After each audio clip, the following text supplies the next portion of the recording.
우리 모두에게 큰 기쁨이 된다고 했습니다. 오늘 모인 우리에게 기쁨이 되게 하옵소서. 예수님의 이름으로 기도드렸습니다. 아멘. 성도 여러분, 평화라는 단어, 그다음에 화평, 그다음에 화목이라는 단어는 다 비슷한 말들입니다. 그러면 이 평화가 깃들려면 무엇이 필요할까요? 예수님이 2015년 전에 태어나셨습니다. 12월 25일이 예수님이 태어나신 것을 기념하는 날이라고 해서 성탄절이라고 합니다. 크리스마스라고 하는데요. 정확히 이날 태어났는지에 관해서는 잘 모릅니다. 여러 학설들이 있는데 약 4월쯤에 태어났다는 사람도 있고 또 다른 데 태어났다는 사람도 있습니다. 그러나 굉장히 많은 기록들을 전부 종합해 봤더니 그래도 12월 25일이 그래도 가장 더 근접하다라고 생각해서 그날을 기념일로 지킵니다. 그리고 이 크리스마스 성탄절은 전 세계에서 가장 많은 사람들이 즐기는 그런 명절이기도 합니다. 그리고 역사 중에 예수님이 가장 영향력을 미쳤어요. 왜냐하면 세계 모든 나라들이 올해 몇 년도냐라고 하는 것을 쓸 때 예수님이 태어난 그 해를 기원 원년으로 삼습니다. 그래서 예수님이 태어나시기 전을 갖다가 기원전, 예수님 기원전이라고 합니다. 그리고 지금은 예수님 기원 후, 기원후라고 해서 2015년 됐습니다. 그래서 예수님은 2015년 전에 태어났고요. 더 정확히는 4년 전에 태어났습니다. 이거보다 2019년 전에 예수님이 태어나셨어요. 그런데 왜 예수님을 많은 사람들이 기리고 기뻐하고 그의 가르침을 따르려고 하느냐? 유익이 없으면 사람들은 따르지 않고요. 가치가 있지 않으면 따르지 않고 인정하지 않습니다. 시간이 지나면 그 영향력은 소멸되거든요. 예수님의 이 세상에 오셨을 때, 예수님이 세상에 오실 때 하나님께서 천사들을 보내가지고 예수님이 태어날 것에 관해서 몇몇에게 알려줬습니다. 그 중에 하나가 오늘 본문에 나와 있는 내용인데요. 목자들이 들에서 잠을 자고 있었습니다. 밖에서 양을 지키느냐고 잠을 자고 있었는데 천사가 나타나서 큰 하나님의 영광으로 나타나면서 그들에게 말을 해줬어요. 갑자기 큰 영화로운 빛이 비치니까 그 목자들이 두려워하기 시작했습니다. 그런데 그때 천사가 말했어요. 무서워하지 말라. 보라, 내가 온 백성에게 미칠 큰 기쁨의 좋은 소식을 너희에게 전하겠다는 거죠. 지금 그 천사들이 그 목자들에게 전해줄 소식은 온 백성에게 미칠 큰 기쁨의 좋은 소식이다. 그러면서 오늘 다윗의 동네에 너희를 위하여 구주가 나셨으니 곧 그리스도 주시니라. 다윗의 동네라고 하는 것은 이스라엘 백성들에게는 뜻깊은 곳이에요. 그리고 이스라엘 백성들은 이미 예언을 들어서 알고 있어요.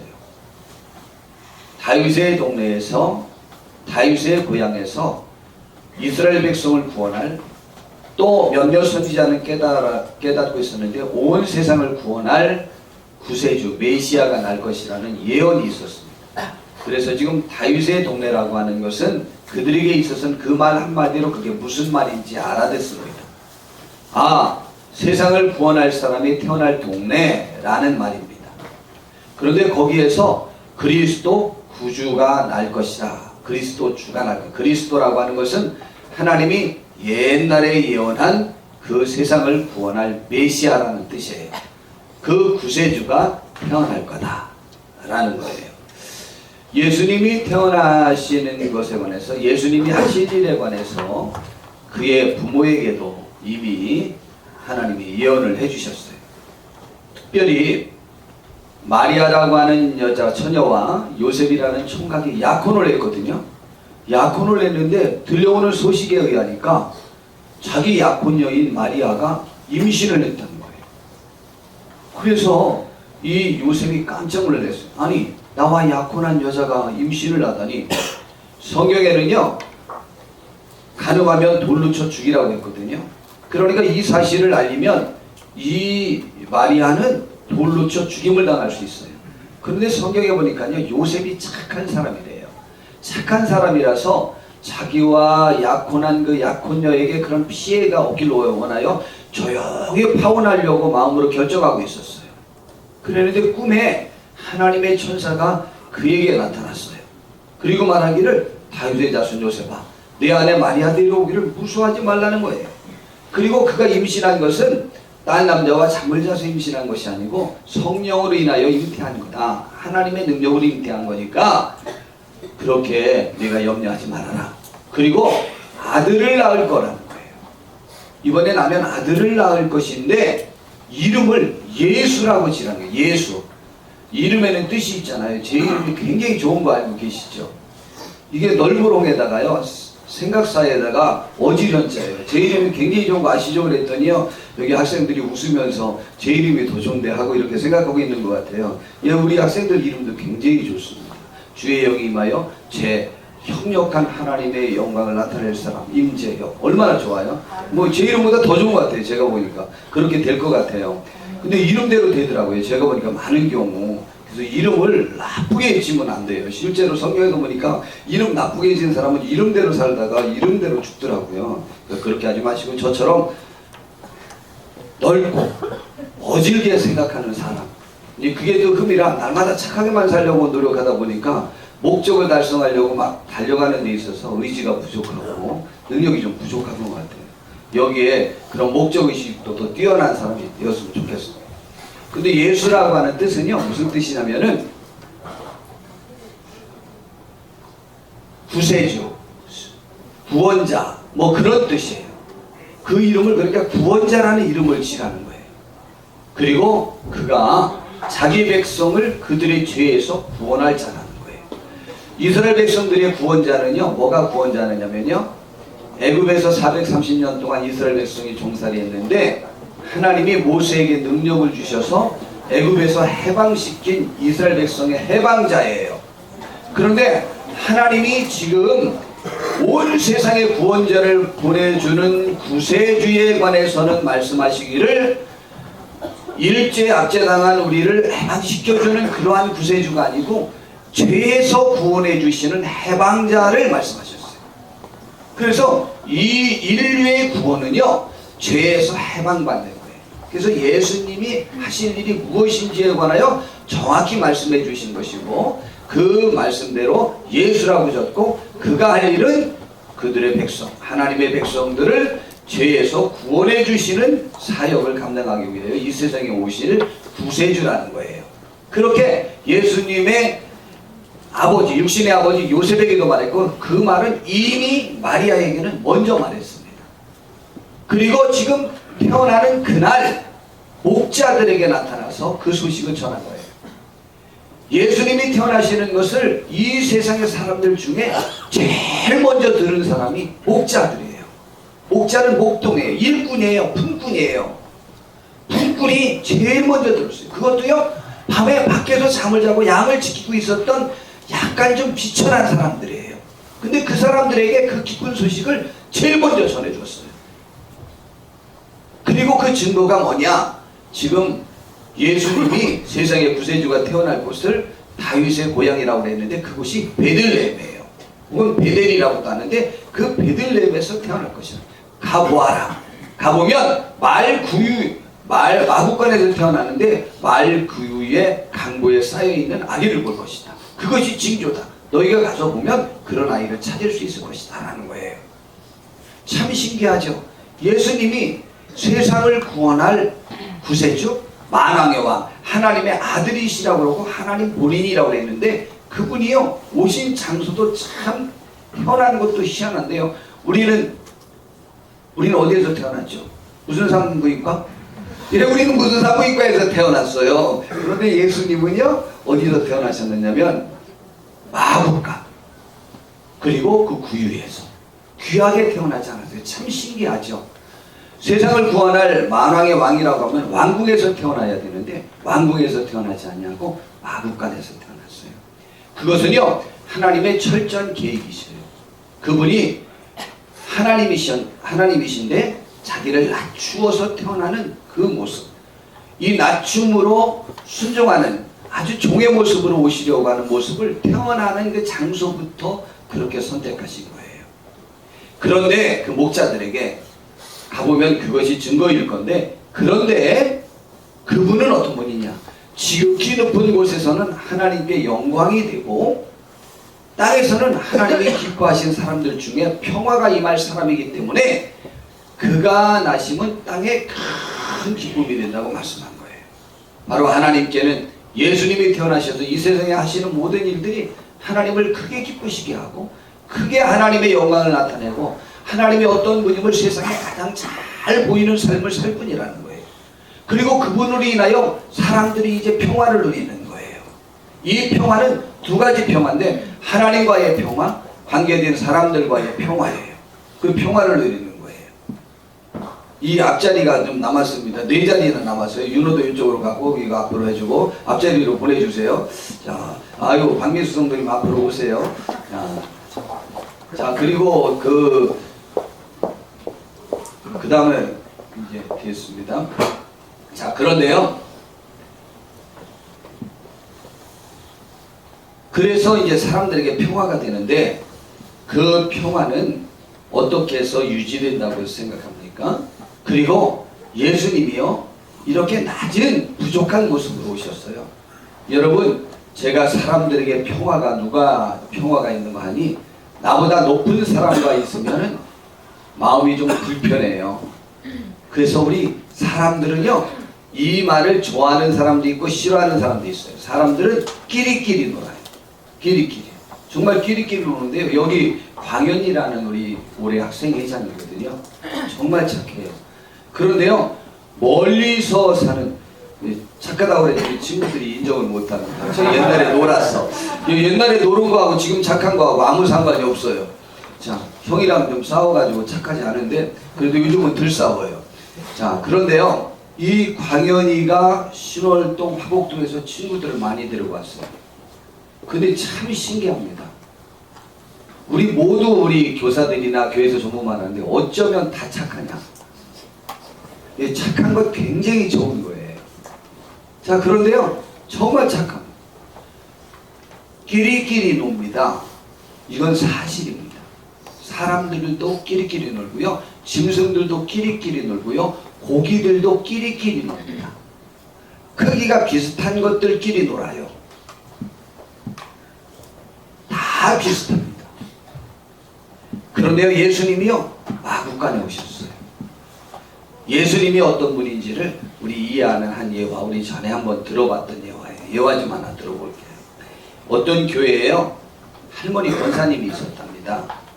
그는 열심히 기도하며 교회를 무척이나 사랑하는 권사님이었답니다. 성탄절이 가까운 어느 날 기도하는 중 잠이 들었답니다. 꿈에 예수님이 찾아오셨대요. 그래서 내 소원이 무엇이냐? 라고 물어봤대요.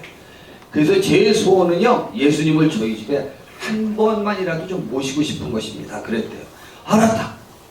내가 내일 네 집에 갈 테니 준비하고 기다려라. 그랬대요. 그래가지고 그 권사님이 깨셔갖고요, 아침부터 정성을 다해서 음식과 귀중한 선물을 준비하고 좋은 옷을 입고 이렇게 기다리고 있었다.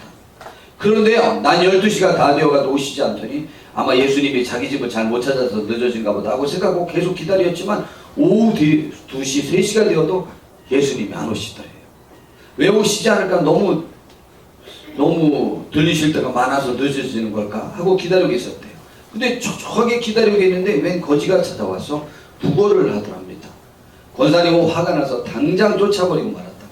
그렇지 않아도 속이 상해 죽겠는데 거지 새끼가 와서 귀찮게 굴어 재수가 없으니 부정타는 일만 생기네. 밤늦게까지 기다려도 예수님은 끝내 오시지 않았답니다. 권사님은 속으로 예수님도 약속을 지키시지 않을 때가 있는가 보다 원망하며 잠자리에 들었습니다. 그런데 잠이 들자마자 꿈속에 예수님이 나타났습니다. 권사님은 예수님을 보자마자 따지고 대들었답니다. 그랬더니 예수님이 슬픈 얼굴로 말씀했습니다. 내가 어제 분명히 네 집에 갔었다. 그런데 너는 나를 반겨주기는커녕 오히려 나를 멸시하고 쫓아버리더구나. 예수님 무슨 말씀을 그렇게 하십니까? 제가 언제 예수님을 쫓아버렸습니까? 방문했어요. 어저께 내 집을 찾아간 그 거지가 곧 나였느니라. 내가 줄일 때에 너희가 먹을 것을 주지 아니하였고 목마를 때에 마시게 하지 아니하였고 나그네 되었을 때에 영접하지 아니하였고 벗을 때에 옷 입히지 아니하였고 병들었을 때와 옥에 갇혔을 때에 돌아보지 아니하였느니라. 이에 임금이 대답하여 가라사대 내가 진실로 진실로 너희에게 이르노니 이 지극히 작은 자 하나에게 하지 아니한 것이 곧 내게 하지 아니한 것이니라 라고 이렇게 책망했다는 성경 말씀이 있지 않습니까? 여러분, 우리 옆에 있는 거지가 누굽니까? 제가 볼 때 첫 번째 배우자일 것 같아요. 제가 볼 때 우리들의 배우자는요, 우리들의 한 번의 냉정한 눈치리요. 그들은 끽소리 못하고 그들의 영혼과 그들의 용기는 죽어가기 시작합니다. 우리들 옆에 있는 매우 연약한 나의 따스한 손길과 눈길을 기대하는 배우자에게 진실로 예수님 대하듯이 대하는 복된 우리 성도님들 되시기를 바랍니다. 두 번째, 우리의 자녀들이에요. 그리고 우리의 부모님들이에요. 그리고 우리 형제자매들이에요. 그리고 교회에 있는 우리 성도님들이에요. 그리고 친구, 이웃, 동료들이에요. 그리고 국가와 민족이에요. 그들에게 우리는 예수님 대하듯이 정성껏 대할 필요성이 있습니다. 우리와 함께하는 많은 사람들은 우리의 아주 냉정한 눈초리 한 번으로 그들을 위축되고 상처받고 그들의 영혼이 죽어가기 시작합니다. 우리 주님의 오심이 무엇이고 주님은 어떠한 모습으로 오셨고 왜 이런 모습으로 오셨는가를 우리는 생각하셔야 해요.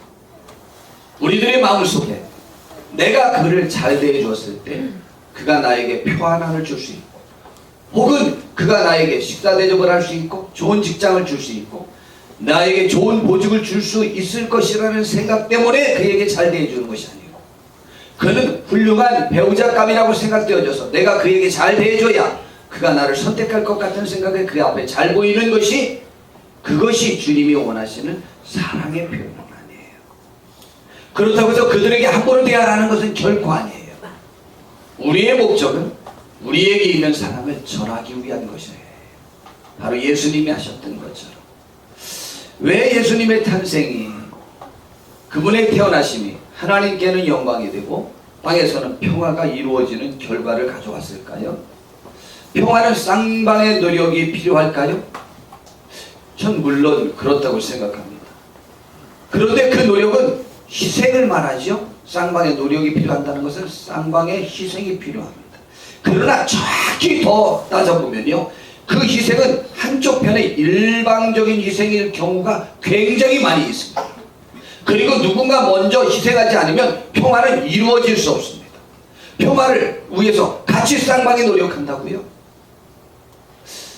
제가 볼 때 그래서 평화가 이루어지는 것은 아닌 것 같아요.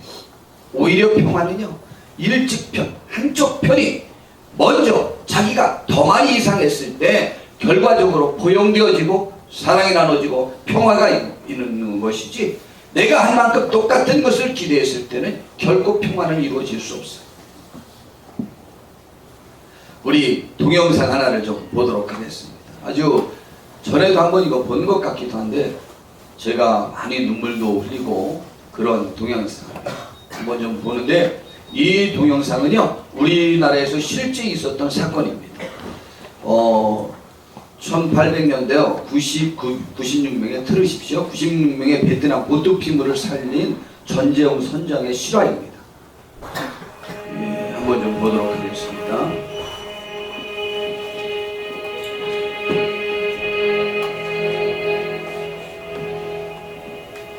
(85년 11월 14일) 날 오후 4시경 전재웅 선장은 SOS를 외치는 조그만 낭떠러선을 발견했답니다.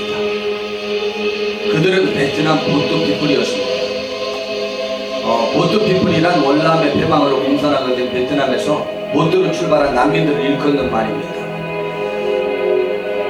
인접국의 입국 거부와 강제 수환 등 당시 국제적인 문제가 되었던 사람들입니다. 바다 한가운데서 피보로 하는 국제기야 보트피플을 만난 전 선장은 반여치 말하는 회사의 지침과 양심 사이에서 깊은 고민에 빠진 사이 멀어져가는 전 선장의 배를 보고 죽음을 받아들이고 있었던 보트피플들 절망적으로 고통당하고 있었습니다. 바로 그때 전재영 선장은 그들을 구하기 위해 뱃머리를 돌렸습니다. 파도에 금방이라도 부서질 듯한 작은 보트 안에서 사흘을 굶은 채로 엉겨붙어 있었던 96명의 베트남인, 모든 책임은 선장인 내가 진다 하는 각오로 96명의 구조 소식을 회사에 알리고 전 선장은 부산항까지 열흘을 다 같이 버티기로 했습니다.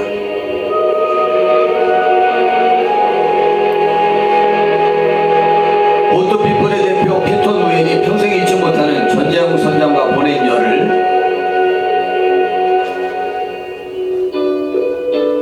우선 여성과 아이들에게요 선원들의 침실을 내줬대요.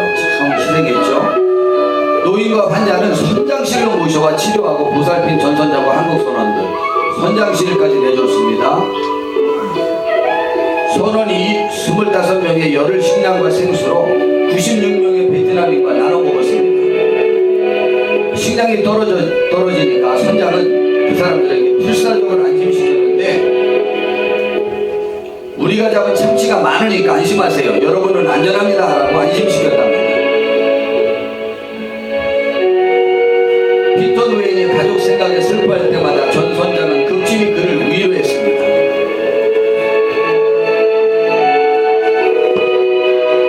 드디어 부산항에 도착한 이들은 난민수에서 1년 반을 지내고 그 후 전 선장의 기억만 간직한 채 미국으로 건너가 간호사가 된 피톤 우엔. 미국으로 건너간 가족과 안정적인 생활을 누릴 무렵에 그는 평생의 의리인 전 선장을 찾기 시작했답니다. 무려 17년 동안 수송만한 끝에 연락이 닿게 된 전재영 선장. 전 선장의 첫 답장을 받은 감격의 순간, 그러나 편지에는 뜻밖의 내용이 담겨 있었답니다. 부산항에 도착한 즉시 전 선장은 회사로부터 해고 통지를 받았고 난민 구출 이후로 당국에 불려가 조사까지 받았던 것이랍니다. 여러 선박회사에 이력서를 넣었으나 한 군데도 연락을 못 받았던 전 선장은 그 후 고향인 통양으로 내려와 멍게 양식업을 하며 생계를 유지하고 있었답니다.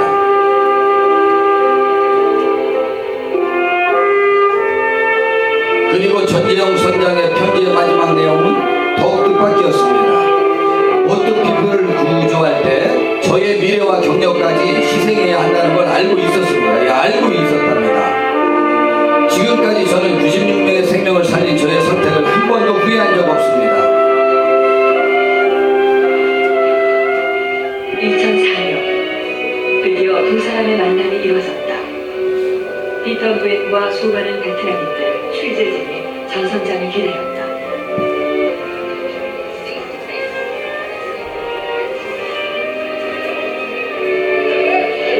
한눈에 전 선장을 알아보고 뛰어나가는 피터 우엔. 19년 만에 극적인 만남이었다.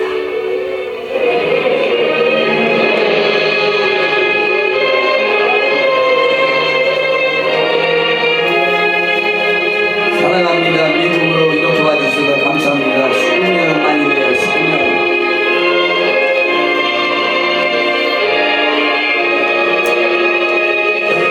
베트남 난민들이 직접 유엔 난생상에 전 선장을 추천했습니다. 전 선장은 내가 아니라 그 누구라도 이들을 구했을 것이라는 소감을 받겠지만, 보트피플들은 그날 25척의 배로부터 위면당했고 26번째인 전 선장의 단명 87표에 구조되었습니다. 예.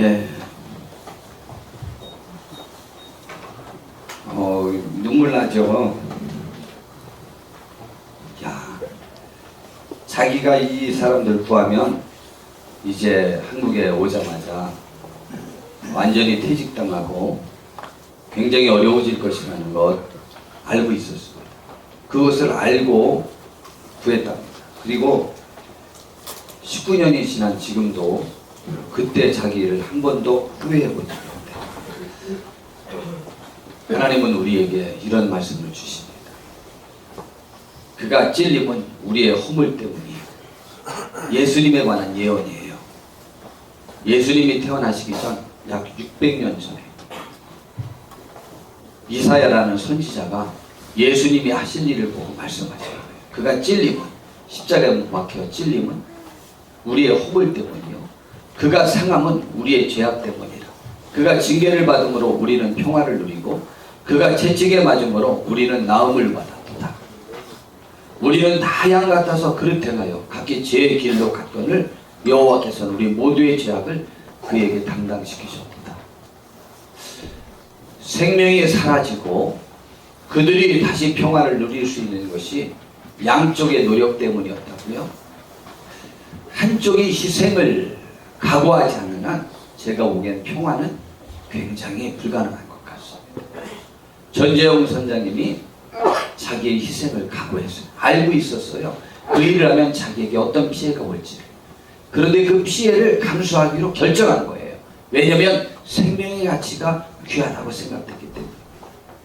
예수님이 자기가 하나님이셨는데 하나님의 자리를 버리고 사람의 몸을 입고 와서 또 가장 가난한 몸으로 살다가 또 십자가에 못 박혀 죽임을 당하는 희생을 자기가 당할 것을 알고 계신 거예요. 자기가 희생해야 인류가 구원받을 것을 알고 있어서 그 일을 감행하신 것입니다. 그래서 로마서에서는 이렇게 말하고 있습니다. 우리가 아직 죄인 되었을 때에 그리스도께서 우리를 위해 죽어주셨다. 그리스도는 예수님을 말합니다. 하나님께서 우리에 대한 자기의 사랑을 확증하셨어요. 하나님이 우리를 사랑하고 계시는 것을 이렇게 자기 아들을 우리를 위해서 대신 죽게 하심으로 증명해 보이신 거란 말이죠. 그래서 이제 그가 우리를 위해서 죽어주심으로 말미암아 우리가 이제 구원받은 거예요. 그래서 10절에 보니까 곧 우리가 원수 되었을 때에, 하나님과 원수 되었을 때에 그의 아들의 죽으심으로 말미암아 하나님과 화목하게 되었던 거예요. 왜냐하면 대신 죽어준, 용서를 빌어주고 대신 죽어준 화해자가 있었기 때문이에요. 하나님과 화목하게 되었은즉 화목하게 된 자로서 더 그의 살아나심으로 말미암아 구원을 받을 것입니다.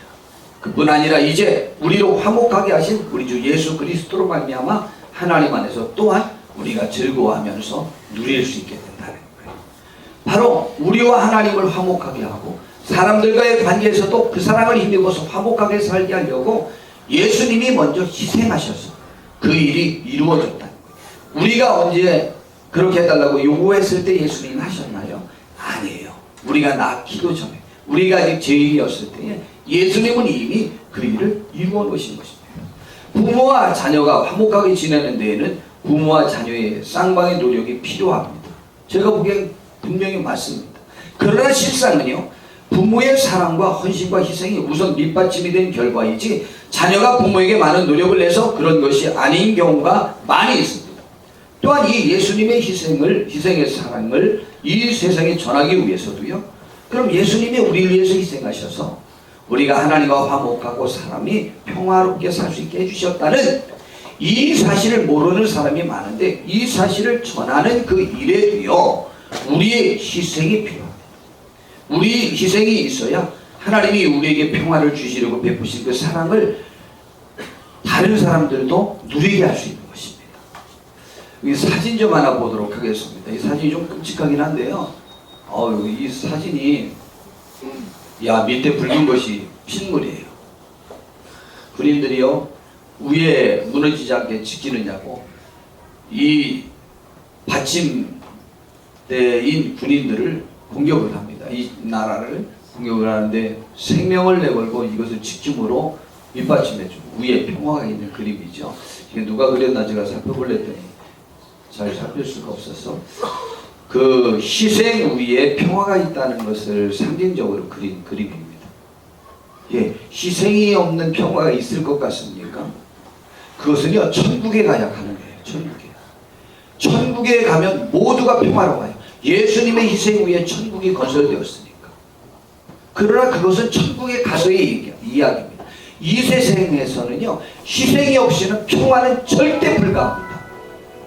평화에는 희생이 밑받침되었습니다. 희생이 없이는 평화는 불가능합니다. 화목은 불가능합니다. 가족이 화목할 때는요, 누군가가 희생한 사람이 있는 것입니다. 남편이 희생하든 부인이 희생하든 둘이 같이 희생하면 금상첨화고 일단 누군가는 먼저 희생하셔야 합니다.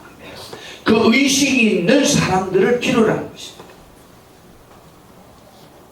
인류에게 평화를 주려고 하나님이 그 아들을 보내셨고 예수님이 그 의식을 갖고 사신 거예요.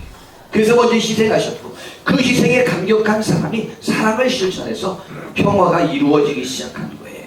그런 평화들이에요. 평화는 화목은 희생을 밑받침, 희생이 밑받침 되어져야만 합니다. 우리들의 가정에서 그러한 것들을 요구하고 있는 거예요. 이 희생에는 남에게 감동을 줍니다. 이것도 전에 예를 들어봤던 예인데요. 미국 보스턴 교회에서는 골든 코넬 신학대학원이 있습니다. 그 코넬 신학대학원은 러셀 코넬이라는 사람에 의해서 세워졌는데요. 그는 미국의 시민전쟁이 일어났을 때 지휘관으로 참전하여 싸우다가 전세가 불리하여 후퇴하던 중에 그만 자신의 지휘도를 잃어버리고 말았습니다. 지휘관의 상징이죠. 그 삼국지나 그런 옛날 무협지에 보면 자기 사령 길을 말하죠. 예, 그걸 잃어버린 거예요. 크게 수치를 느끼면서도 전투가 심해서 어쩔 줄 몰라 하는 코넬 대령의 모습을 보고 링이라는 소년 병사가 용감하게 목숨을 걸고 적진 속에 들어가 칼을 찾아 가지고 오다가 그만 총에 맞고 말았습니다. 코넬의 막세에 들어와서 칼을 바치면서 대령님, 부활하신 예수님께서 나와 같이 계시며 나의 친구가 되시기 때문에 나는 죽음을 두려워하지 않습니다. 나는 마지막 말을 남기고 눈을 감은 것을 지켜본 무신론자요 회의주의자였던 코넬은 시체 앞에 무릎을 꿇고 앉아서 오 하나님, 이 소년 병사 앞에서 나는 어떻게 하면 좋겠습니까? 저는 이제부터 이 소년 병사가 믿었던 하나님을 위해서 제 몸을 바치겠습니다 라고 결단하게 되었답니다. 나중에 코넬은 신학을 공부하게 되었고 드디어 자신의 전 재산을 털어서 세운 학교가 바로 골든 코넬 신학원이 된 것입니다. 아울러 템플 대학을 다시 세워 수많은 지도자들을 양성하게 되었답니다. 소년 병사 링의 죽음은 분명히 불행이었습니다. 그러나 그의 죽음으로 인해서 코넬 대령에게는 새로운 생명이 웅터 위대한 결실을 맺은 것입니다. 노 크로스 노 크라운이란 말이 있답니다. 십자가 없으면 부활의 면류관도 없다라는 말입니다. 우리 작은 희생이 훗날 상상도 할 수 없는 아름다운 열매로 돌아올 수 있을 것입니다. 여러분, 우리의 희생은 헛되지 않습니다. 반드시 열매 맺습니다. 이번에 끔찍한 사건을 여러분 접하셨죠? 11살 딸이었나요? 딸을 그렇게 굶기고 때리고 묻고 전혀 양심의 가책이 없이 그리했다지 않습니까? 키도 작고 몸무게가 16kg, 그런 무게가 5살 몸무게라고 그러네요. 슈퍼 아주머니가 그가 맨발로 울면서 다니는 것을 보고 유치원 어린아이인 줄 알고 경찰에 신고했다잖아요. 예, 계모는 그 남편이 32살이고 3살이 더 많습니다. 우리 학생들, 청년들 잘 기억하셔야 돼요. 아동학대의 거의 대부분이 여러분이 신문에 나고 사건에 나면 그 나이를 꼭 조사해 보십시오. 대부분 20살 전후에서 자기 아이들을 낳은 사람들입니다. 지금 32살이고요. 이 딸이 11살이에요. 생각해 보세요. 이게 얼마나 치명적인지 알아요? 대부분 27살 이전에 난 아이를 인격적으로 잘 양육할 수 있는 능력이 여자에겐 잘 형성이 안 된다고 그러잖아요. 실제 그렇습니다. 남자는 조금 다른데요. 여자는 더욱 그렇습니다. 여자는 일찍 인격이 잘 형성이 안 돼요. 남자도 그렇습니다. 그런데 여자가 조금 더 심합니다. 불행하잖아요. 그런데요, 그 아버지에 관한 이야기예요. 아버지가요, 어렸을 때 학대를 받았대요. 무서운 사실이에요. 학대받아서 나는 내 자녀만은 내가 야단치지 않고 잘 키워야 되겠다고 생각해야 되는데, 학대받은 사람은요, 그게 의지는 있어도 무의식적으로 자꾸 그런 행동이 나와요. 사람은, 작은 사람은요, 그에게 뿌리를 내려서 내 자녀에게 뿌리를 내려서 이 사회를 평화롭게 만들 수 있습니다. 부모님들이시여, 자녀들에게 하는 것이 희생 같지만 귀하게 열매 맺어질 것입니다. 배우자들에게 희생하십시오. 그 희생은 열매 맺어집니다. 사랑과 평화를 이루기 위해서는요, 반드시 한쪽 편이 먼저 시작하셔야 됩니다. 먼저 손 내밀지 않으면 평화는 이루어질 수 없어요. 그리스도인들에게 그 먼저 손 내밈을 요구하시는 거예요. 에베소서에 보면 그 사랑을 이렇게 설명합니다.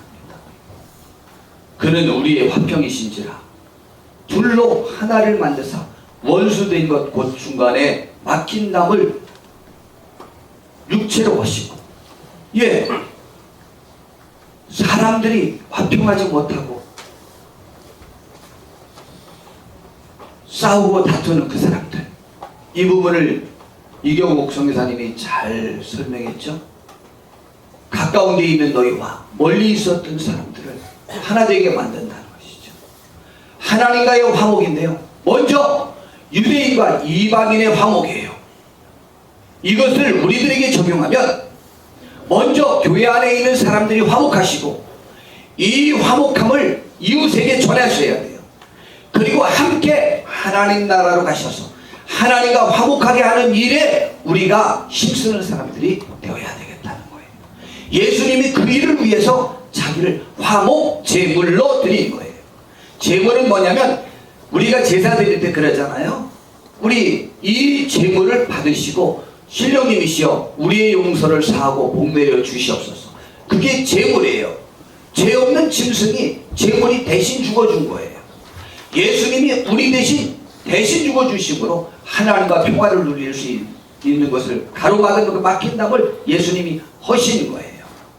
그리고 하나 되게 하신 거예요. 그래서 16절에 보니까 또 십자가로 이들을 한 몸으로 하나님과 화목하게 하려 하십니다. 원수된 것을 십자가로 소멸하시고 또 오셔서 먼 데 있는 너에게 평안을 전하시고 가까운 데 있는 자들에게 평안을 전하셨으니, 먼 데 있는 자들은 이방인을 말해요. 가까운 데 있는 사람들은 유대인을 말해요. 지금은 꼭 유대인이라고 말할 필요 없어요. 가까운 데 있는 데가 우리 교회를 말하고 먼 데 있는 사람이 교회를 다니지 않는 사람이에요. 예수님이 우리에게 그 일을 이루신 거예요. 우리가 평화를 이루는 데 쓰임받는 복된 사람들이 되기를 하나님이 원하시는 거예요. 그래서 예수님을 보내주신 거예요. 그 예수님으로 말미암아 우리가 구원받으시고 이 구원을 전하여 우리도 함께 사랑을 누리며 하나님과 평화를 누리게 할 수 있는데 우리의 삶이 쓰임받기를 원합니다. 제일 우리 옆에 있는 예수님이 누구시라고요? 누구요? 배우자예요. 배우자. 우리의 삶 속에서 제일 멸시하는 배우자, 우리의 삶 속에서 제일 상처 주는 배우자, 우리가 배우자에게 지은 표정 모두에 따라서 배우자는 죽어요. 배우자의 영혼이 죽고 그가 악해지고 그가 도로 갚으려고 해요. 배우자가 가장 거지의 모습, 가장 약한 모습으로 여러분의 옆에 와 있습니다. 그 배우자를 예수님처럼 대하세요. 두 번째가 자녀예요. 세 번째가 부모님들이에요. 부모님들도 여러분 자녀들의 말 한마디 행동 때문에 부모님들의 영혼이 상처받고 위축되고 마음 아프고 힘들고 고통스럽습니다.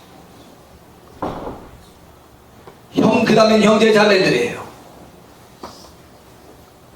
그리고 우리 교회에서 친구들과 이웃들과 직장 동료, 민족과 국가 앞에서 우리가 예수님을 받들듯이 받드는, 하나님을 높이듯이 높이는 귀한 우리 하나님의 백성들이 되어서 우리도 하나님과 평화하고 모든 사람들과 평화하고 하나님의 평화가 우리 인류에게 깃들여지는 데 쓰임받는 우리 모두가 되기를 진심으로 바랍니다. 기도하겠습니다. 주님, 오늘 이 시간 우리가 이렇게 주님께 모였습니다. 예수님이 태어나신 것을 기뻐해서 이렇게 크리스마스 날 성탄절 날 주께 모여서 감사 예배를 드립니다. 그러면서 주님의 오심을 우리가 돌아봅니다. 주여 감사합니다. 이 기쁨 우리가 누리게 하옵시고 또한 이것을 전하여 함께 누릴 사람들이 있게 해 주시옵소서. 예수님의 이름으로 기도드렸습니다. 아멘. 이제 준비하신 찬송 122장 하시면서